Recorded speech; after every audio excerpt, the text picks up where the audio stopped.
3, 4.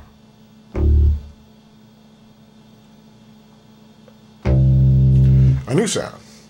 Now zoom back out for me. Now how I'm playing these sounds hitting the pads, you see this?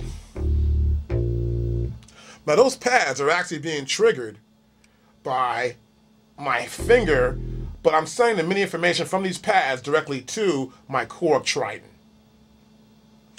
And this is how we can play that information on our Korg Triton. Now how this actually works, if you zoom back in for me again, I can go here to my program screen. I'll press, zoom out just a little bit for me. A little bit more, so you can see my fingertips, these dials here. Yeah, there you go, good. I'm gonna press Shift, and I'm gonna press Program. Now you can see, zoom back in for me again. You can see here we got our program set up. I'll press Drum 1, and you can see the assignment. Now what happens here is that we see that the pad B16 is triggering note 39. That's note 39 on our keyboard that it's actually triggering. And you can see here below that, that also pad also triggers a certain sound, which is the sax. Now note 39 corresponds to the 39th key on a keyboard. All the keyboards have a particular number from 1 to 88 if you have an 88 key. In this case, we have whatever is a 66 key keyboard or a 61 key keyboard, we're actually triggering a specific note. And what happens, the MPC sends this information out. And this is in our assign section in the program. Now I go press main screen again. We're back on main screen. And as I said before, here we're picking sounds on our Korg Triton. We're actually in a particular bank, and from 1 to 28 we can pick any sound we'd like to in that particular bank that's already been set up on our Korg Triton. This is just to show you that we can actually trigger sounds on the MPC by hitting a pad in the MPC and triggering a sound in the Korg Triton. Now, zoom back for us, Walt. I made the beat up right. Now I've got my beat going on here. I got my sound picked out. Here's the sound right there. I'll put it right here. I'll press record and play. Here's record.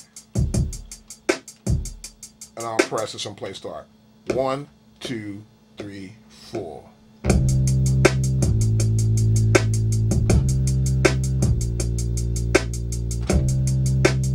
See that?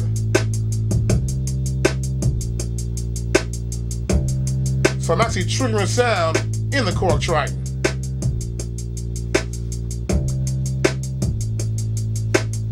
You can see I hit that note real hard there and it's triggered.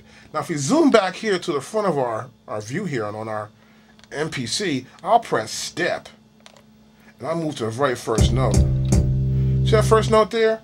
That's the first note I hit. And that's note number 48, which is known as C2, which is the key C.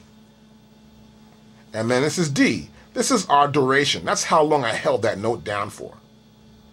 And this is the velocity, how hard I hit it. Now actually on my MPC, it's at the full level. So that means whenever I hit the pad, it's going to be the top peak level. And you can see here, this line here corresponds to that. I can move the cursor over here. And once I see the line go back down, see that there? I can control the velocity. Here's the duration. I can control the duration, make it longer or shorter. Now I'll lower this down a while, listen back to it. I'll make it a shorter note.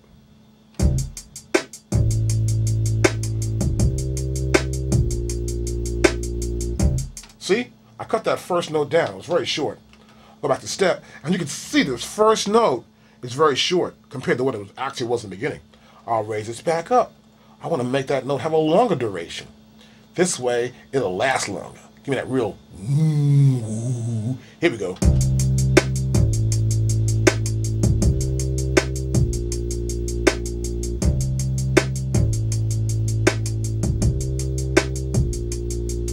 And that's how we can edit our MIDI information on our MPC.